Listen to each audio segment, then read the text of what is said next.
அனைவருக்கும் வணக்கம். Welcome to our channel.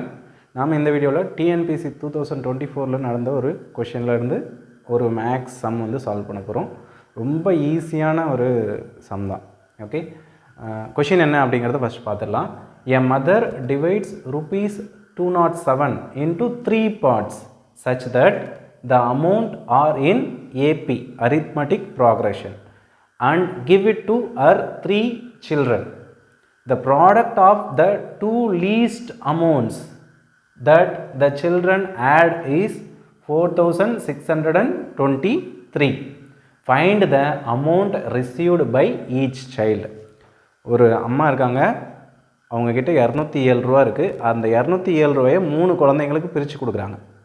அப்படி பிரித்து கொடுக்கும்போது அந்த அமௌண்ட்டோட வேல்யூஸ் எப்படி இருக்குது அப்படின்னு பார்த்தீங்கன்னா அரித்மெட்டிக் ப்ராக்ரெஷனில் இருக்குது. அரித்மெட்டிக் ப்ராக்ரெஷன் அப்படின்னா கூட்டுத்தொடர், நமக்கு நல்லா தெரியும். ஸோ அப்படி இருக்கும்போது அந்த கூட்டுத்தொடரில் சின்ன வேல்யூஸ், ஃபஸ்ட்டு 2 சின்ன வேல்யூஸை மல்டிப்ளை பண்ணும்போது நமக்கு கிடைக்கக்கூடிய வேல்யூ என்ன அப்படின்னு பார்த்தீங்கன்னா 4623. அப்போ 2 சின்ன வேல்யூஸ்ன்னு பார்த்தீங்கன்னா ஆப்ஷன்ஸில் பாருங்கள், ஃபஸ்ட்டு 2 இருக்கக்கூடிய நம்பர்ஸ் தான் சின்ன வேல்யூஸ். ஓகே, 64, 69, 74 இருக்குது. இங்கே 5 ஆட் ஆகிருக்கு, அடுத்தது 5 ஆட் ஆகிருக்கு. இதுதான் கூட்டுத்தொடர். அடுத்தது 65 இருக்குது, 69 இருக்குது, 4 ஆட் ஆகிருக்கு, மறுபடியும் 4 ஆட் ஆகிருக்கு. அடுத்தது 67, 69, 71 இருக்குது. அடுத்தது பார்த்திங்கன்னா 68, 69, 70.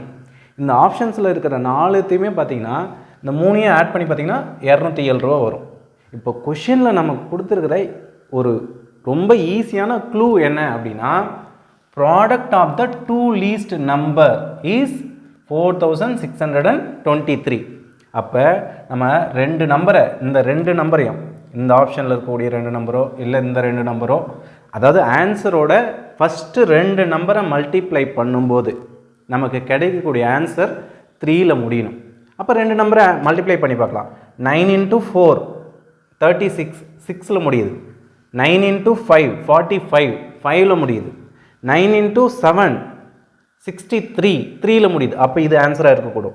அடுத்தது பார்த்திங்கன்னா 8 into 9 9 8s are 72, 2ல் முடியுது. அப்போ ஆன்சர் இதுதான் அப்படிங்கிறது நம்ம ஈஸியாக ஃபைண்ட் அவுட் பண்ண முடியும். இங்கே நமக்கு ஜஸ்ட் மல்டிப்ளிகேஷன் டேபிள் தெரிஞ்சாவே போதும், ஈஸியாக வித்தின் 5 செகண்ட்ஸ் நம்ம இந்த கொஷினை ஆன்சர் பண்ண முடியும். அப்போ இந்த கொஷினுக்கு நம்ம கொஷின் படிக்கிறதுக்கு ஒரு 5 செகண்ட்ஸும் ஆன்சர் பண்ணுறதுக்கு ஒரு 5 செகண்ட்ஸும் எடுத்துக்கிறோம். 10 செகண்ட்ஸில் இந்த கொஷினை ஆன்சர் பண்ணலாம். Very easy. ஸோ இந்த மாதிரி கொஷின்ஸை நம்ம ஈஸியாக ஐடென்டிஃபை பண்ணி அந்த குயிக்காக ரெஸ்பாண்ட் பண்ணுறது மூலமாக நம்ம டைமை சேவ் பண்ண முடியும். இந்த மாதிரி ஈஸியான ட்ரிக்ஸ் தெரிஞ்சுக்க நம்ம சேனலை ஃபாலோ பண்ணிக்கோங்க. நெக்ஸ்ட் வீடியோவில் மீட் பண்ணலாம்.